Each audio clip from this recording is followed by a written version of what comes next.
ఓలాలో ఒక రైడ్ అయితే వచ్చింది. రైడ్ యాక్సెప్ట్ చేయాలా? వద్దా? అని ఆలోచిస్తున్నా. మొత్తానికి రైడ్ అయితే యాక్సెప్ట్ చేశాను. పికప్ లొకేషన్ పక్కనే ఉంది. డ్రాప్ లొకేషన్ వచ్చేసరికి 5 కిలోమీటర్ చూపిస్తుంది. ఈ 5 కిలోమీటర్‌కి అరౌండ్ ₹90 చేంజ్ అయితే చూపిస్తుంది. కస్టమర్ టిప్పే ₹30 అయితే పెట్టారు. రైడ్ యాక్సెప్ట్ చేశాను కాబట్టి ఊబర్ యాప్ అనేది లాగౌట్ అయితే చేసేసాను. డైరెక్ట్ పికప్ లొకేషన్‌కి అయితే వెళ్ళిపోతున్నాను. ఈ రాపిడో, ఊబర్, ఈ బైక్ టాక్సీలో ఉన్న ప్రాబ్లమ్స్ ఏంటి? దీని గురించి కూడా మాట్లాడుకుందాం.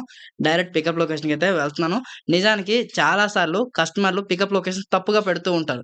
అలాంటప్పుడు అటు తిరిగి, ఇటు తిరిగి మన పెట్రోల్, మన టైం 2 వేస్ట్ అవుతూ ఉంటాయి. కొన్నిసార్లు ఎలా అంటే కస్టమర్ లొకేషన్‌కి వచ్చిన తర్వాత కస్టమర్స్ రైడ్ అనేది క్యాన్సెల్ చేస్తూ ఉంటారు. కొన్నిసార్లు కస్టమర్స్ ఫోనే లిఫ్ట్ చేయరు. ఫైనల్లీ కస్టమర్ పెట్టిన లొకేషన్‌కైతే వచ్చేసాను. ఇదేంటి భయ్యా కొండ మీదకైతే చూపిస్తుంది.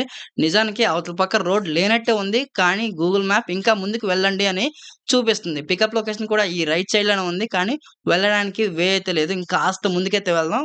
యాక్చువల్లీ కొండ పైకైతే వచ్చేసాను. కస్టమర్‌కి ఒకసారి కాల్ చేద్దాం. కస్టమర్‌కి కాల్ చేసి మాట్లాడదాం. తనెక్కడున్నారు ఏంటి అని.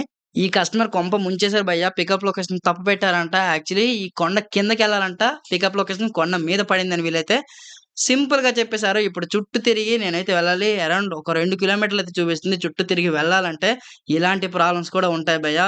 బైక్ టాక్సీ అంటే అంత ఈజీగా ఏముండదు గుర్తుపెట్టుకోండి. ఇలా కస్టమర్‌లు పికప్ లొకేషన్ తప్పుగా పెట్టడం వల్ల రైడర్ల టైం అయితే చాలా వేస్ట్ అవుతూ ఉంటుంది. ప్రతిరోజు నేను డ్యూటీకొచ్చానంటే ఒక రోజులో ఇలాంటివి 2, 3 రైడ్‌లనేవి ఎదురవుతూ ఉంటాయి. బట్ మేము పానిక్ అవ్వం. అలాగే ఫ్రస్ట్రేషన్ కూడా ఫీల్ అవ్వం. ఎందుకంటే డైలీ వచ్చి మాకు అలవాటయిపోయి ఉంటాం కాబట్టి. గుర్తుపెట్టుకోండి మీరు కూడా ఈ బైక్ టాక్సీ‌లకొస్తే ఇలాంటి ప్రాబ్లమ్స్ అయితే ఉంటాయి. వాటిని ఫేస్ చేసేలా మీరైతే రెడీగా ఉండాలి. మొత్తానికి కొండ కిందకైతే వచ్చేసాను. ఎంత దూరం వచ్చినా సరే పికప్ లొకేషన్ అయితే రావట్లేదు. నాకైతే చిరాకొస్తుంది. ఏంట్రా ఇంకా ఎంత దూరం వెళ్ళాలి పికప్ లొకేషన్‌కి అని మేడం గారికి కాల్ చేస్తే వాళ్ళు కాల్‌లో గైడ్ చేస్తున్నారు. లెఫ్ట్ తీసుకో, రైట్ తీసుకో అని నాకైతే అర్థం కావట్లేదు. ఇక్కడ ఒక ఇద్దరున్నారు. వాళ్ళకడిగితే అన్న కొంచెం ముందుకు వెళ్ళండి అని వాళ్ళైతే చెప్పారు. ఇక్కడ ఒక వినాయకుని మందిరం అయితే వచ్చింది. మళ్ళీ ఇక్కడ కన్‌ఫ్యూజ్ అయ్యాను. వినాయకుడి టెంపుల్ వెనక నుంచి వెళ్ళాలా? ముందు నుంచి వెళ్ళాలా? అని. వీళ్ళకడిగితే అన్న వెనక నుంచి వెళ్ళండి అని చెప్పారు. మళ్ళీ యూటర్న్ తిరిగిన. ఈ ట్రిప్‌లో మేడం గారు నన్ను తిప్పి, తిప్పి పిప్పి చేశారు భయ్యా! ఫైనల్లీ ఒక చిన్న గల్లీ లోపలికైతే ఎంటర్ అయ్యాను. ఈ గల్లీలో ఒక వెహికల్ వెళ్ళాలంటే కూడా చాలా కష్టంగా ఉంది. ఈ అపోజిట్‌లో ఇంకొక వెహికల్ వచ్చిందంటే ఇంగ అంతే భయ్యా! బైక్ అక్కడే ఇరికిపోతుంది. చాలా చాలా చిన్న చిన్న గల్లీలైతే ఉన్నాయి. ఈ గల్లీలో చాలా చుక్కలైతే కనిపించేసాయి.